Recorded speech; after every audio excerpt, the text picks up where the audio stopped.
Hey y'all, back again. Happy Friday. I've got to talk about this before I go to work. Um, Make sure you're making it happen for yourself. That's number one.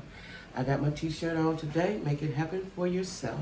I'm still selling t-shirts and they're $20. I want to always be selling these. So get them for $20 before I get them on Amazon, right? Listen. Make sure you like, share, comment, and subscribe. I got a lot going on in my head. Make sure you like, share, comment, and subscribe. And also, all of my social media stuff is down in the description box, as well as my email and my Cash App. I'm asking you all, I know all bloggers say hit my Cash App and all that, but I am, let me see, how do I want to put this in a nice kind of way? I need some money, y'all. I don't even know no other kind of way to say it. I need some money, y'all. So if y'all can Cash App me, thank you. Thank you in advance. Thank you. Anyway, I got a deadline I have to meet on a certain day. Anyway, y'all, I'm doing all I can. I have no extra time, y'all. I'm telling y'all, when this, like I said, when I get over this, and I tell y'all what's been going on with me, y'all gonna be saying, God, I can't cuss. That's what y'all gonna say, though, right? Anyway, y'all, let me tell y'all something. Have y'all heard about the pastor in New York who was robbed right during the service? Now, I got a lot to say about this, right? Because first of all, now, because I frequent in New York a lot of times, their churches are not necessarily like churches in Cleveland or even churches down here where it's a building by itself and all that. You know, New York has, it might be a row of buildings, and in that row is a church. It's just a weird thing in New York, right? So, but I don't know how his church is set up. But I kind of can see how somebody can go in there. What I don't understand is why there was no security at the door. Like at my church in Cleveland, there's, now I haven't seen that in a lot of churches here. I've only been to a few. But in my church, we have a regular policeman that sit out there, and plus other dudes sitting in the vestibule and stuff like that. So I don't know if you wouldn't be able to, and my church is right in the middle of the hood of all the bull that goes on, right? Drug infested area and all that, right? But I don't. So the church is comprised, most churches are comprised of some deacons. A lot of churches that they make up themselves and they stand alone, they don't have anybody to correct them, like deacons and trustees and motherboard. They don't have all that. It's just him and his wife, a lot of times, right? Some of these churches just start up. Well, anyway, 9 times out of 10, if you walk in a church, I can think of 1,000 churches in Cleveland, you're not going to get up to the pulpit, first off. You're just not. You're just not going to get up there like that because somebody going to stop you, right? But anyway, I don't know how his church was made, but his name is, let me give you his name, Bishop Lamor Whitehead. He's a pastor at a church in New York, right? And let me see, because I have the name of the church. Let me see. And people are, hold on, okay.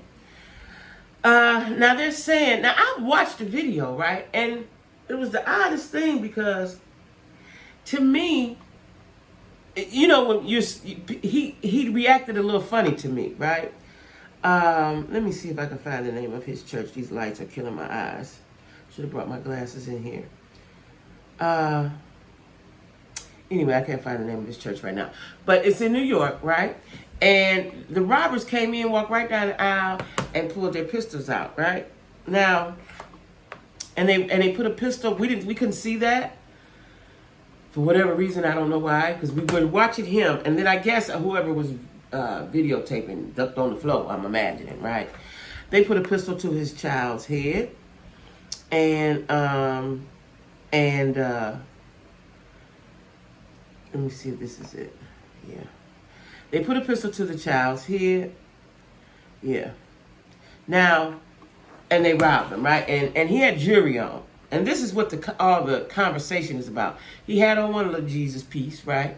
But then he had a lot of necklaces, chains or whatever, up under his preacher attire, right? Now, I'm going to say this as a person that buys what she wants when she can. If I was a pastor, a pastor's wife or something, if it's some stuff I want, I won't. Because, you know, pastors have other incomes. Now, The talk is, did he set himself up? Right? That's one thing they're saying out here in the media world. Did he have these people come in and rob him? I just don't think someone would, because they're saying he had, first it was $40,000, now it's $1 million worth of jewelry. It was $90,000, now it's $1 million worth of jewelry. I don't know what it is. I don't even know why anybody would have on $1 million worth of jewelry at church. Now, if you go into the Oscars or some prestigious event, yeah. But at church, I don't know why. And he was explaining that when they robbed him, they had to know who he was and what he was about because they tapped this, and that's how they knew the jury was up under there. Okay. Now, I've heard Fox Soul speak on it, Larry Reed speak on it, other, bloggers speak on it. This is what I'm going to say. It looked like it. It did look like maybe he was in on it. I just don't think if you're in on it, you would say, make sure you put the pistol on my baby, because the gun could have accidentally went off. I just don't think nobody would do that for the sake of insurance. I just don't think that, right? And I watched it live. It was Larry Reed. Who was this other lady? Let me see. Who was the other lady? It was Larry Reed, and her name is Genesis Warren. I think she said she was a prophetess. I'm not familiar with her. Larry Reed was live, and then this pastor came in. I don't know whose live it was. And he basically cussed them out and talked about the girl and talked about Larry, right? Because they were mocking him and laughing at that they had got robbed. Now, I seen in the comments that people were saying they were laughing because they had the power of discernment and they know he was lying. I just don't think, this is what made me look into it. I just don't think that somebody would send somebody in with guns and they would put the gun to the baby. I just don't think that. Now, if they had just came in and robbed him, maybe so. But now, another piece to this is, Pastor Lamor is he's an ex-felon or he's been to the penitentiary. Listen, I don't knock that. I know lots of folks been, right? That don't mean you can change. You can't change a life. I believe in change, and if you believe in God, you believe that you can evolve and change your life.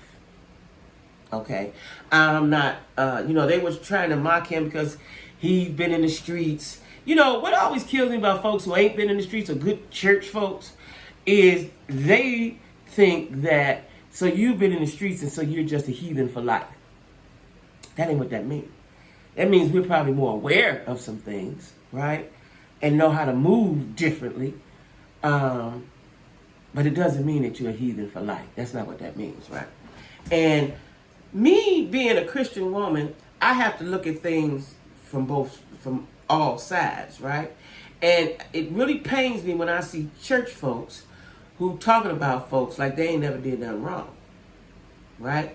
Now, supposedly, there was a live and whatever they was doing, and Larry Reed was rolling all on the floor and laughing at the man and making a mockery of him being robbed. I get it. He was mad. The man called in hot. He was mad, and I would have been too. Now, he's a man, and he has to protect his family. He has to protect his wife, his kids, and his parishioners.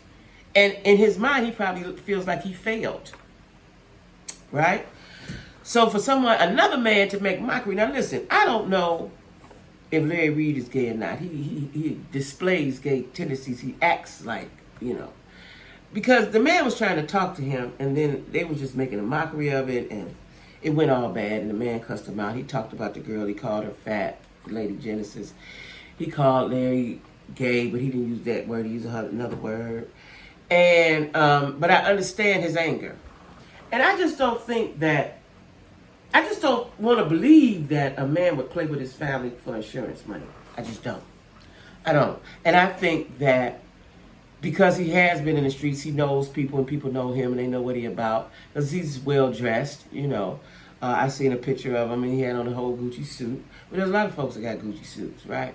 But I think that they're prejudging this pastor without let's wait and see what happens. Because of course it's gonna be a full investigation about it, right? Now, On the flip side of that, now I have this man's back. I'm supporting him, and I feel sorry that his church got robbed, and he got robbed, and everybody was afraid. And he said that a lot of the women are crying. Listen. If y'all ain't never been robbed, especially in the house of the Lord, you don't expect nothing to go on in there but some good church gossip, right? You don't expect that. You sitting in church trying to praise the Lord, get a word, sing a song. That's not what you're expecting, right? But now it's being said that, where is it? It's being said that he took 90,000. Wait a minute. Let me find it. He took 90,000. Here it is. He took 90,000 from one of his parishioners, right? He stole the parishioner's savings, right? Court papers, this is in court, claim $90,000 disappeared after Lamor Whitehead promised to help buy real estate while he ran a failed campaign for Brooklyn Borough president last year. The Brooklyn pastor, who says he was robbed in the middle of giving his Sunday sermon, stole $90,000 in retirement savings from one of his parishioners. And a lawsuit was filed in Brooklyn Supreme Court, right? Now, he's accused of convincing 56-year-old Pauline Anderson to invest nearly her entire life savings in one of his firms, with the promise that he could help her buy a home despite her bad credit history. Now, this is the part, y'all.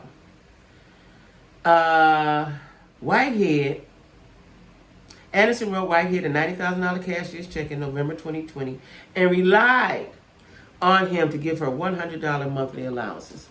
Now, that's wrong. Let's say she did. She said she did. She gave him the $90,000. But all you're going to give her is $100 a month. That's all. That's wrong. So listen, if he did that, then this is just karma for what you did. Listen, y'all. And you can't play with God. You cannot stand up there on that pulpit and lie. You can't. You can't get up there and fool and fake the people. You can fool and fake the people, but you can't fool and fake God. So this happened in 2020. Now it's 2022. This could be your karma. That's what he did. His name again is Bishop Lamor Whitehead. Now when you listen to him talk, when he cussing Larry Reed him out, he sounds just like an old street Negro, right? That's what he sound like. That's what he look like, right? I don't know, y'all. The world done went so crazy, like so crazy, right?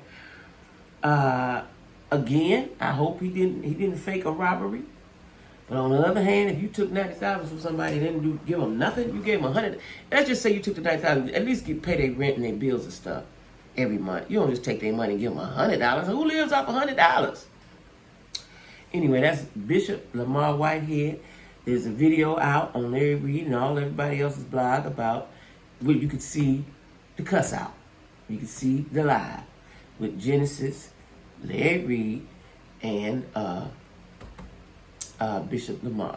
Now, that was a lot. Because when you see it, it's a lot. Because, for one, that's a pastor. We want our pastors to conduct themselves pastorally, right? But you can't, somebody's upset and hurt, you can't tell them how to be. They're still human. I got to say that. I don't think he should have went live, though. He should have cussed Larry Reed out personally on the phone. I don't think he should have did it for the world to see. That might cause more harm than good. Anyway, y'all, make sure you hit the like button. Child, there's so much going on out in this world. Make sure you hit the like button. Share me. Subscribe. Help me get to my 3,000 subscriber goal. If you can help me, I've got a deadline that it's not looking like I can meet. A financial situation. If you guys can help me, please do. Enjoy your Friday, right? Enjoy your Friday and stay safe. There's a lot. We got to worry about so much, y'all. So much. Stay prayed up. That's what you do. Stay prayed up, y'all. Okay?